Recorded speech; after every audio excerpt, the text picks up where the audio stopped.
कोण म्हणतं तुम्हाला राजकारण करू नका? अरे भौतिक जीवनाकरता अण्णा राजकारण गरजेचं आहे. गावाच्या विकासाकरता राजकारण गरजेचं आहे. जरूर राजकारण करा, पण ते राजकारण परमार्थात आणू नका, ही हात जोडून विनंती आहे तुम्हाला.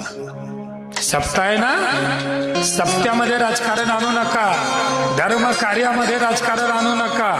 नसलं जमत तुम्हाला येऊ नका, पण घातली या भय नरका जाणे एवढं लक्षात ठेवा. करा राजकारण.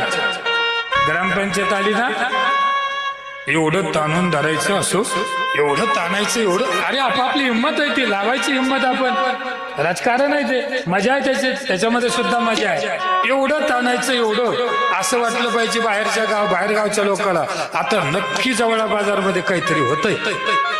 एवढं वातावरण असं तंग झालं पाहिजे, हे की नाही?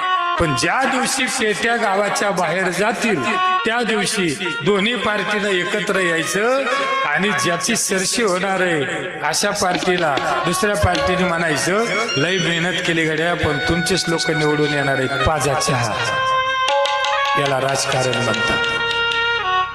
अरे ते लोक स्टेजवर शिव्या देतात आणि रात्री एका हॉटेलमध्ये जेवतात. रे दादा, आपण कशी काय मजा आणली. आणि तुमच्या आमच्या 3-3 पिढ्या गेल्या तरी सुद्धा आम्ही एकमेकाचं तोंड पाहत नाही, कोणाच्या अंतविधीला जात नाही, भावकीच्या लग्नात उभा राहत नाही. कोणती पद्धत आहे आमची? हे आम्हाला करायचं आहे. हेच रामायण आम्हाला शिकवत आहे की राज्य प्राप्त असताना सुद्धा त्या राज्याचा त्याग करणारे आज दोघं बंधू आहे, दोन भाऊ आहेत.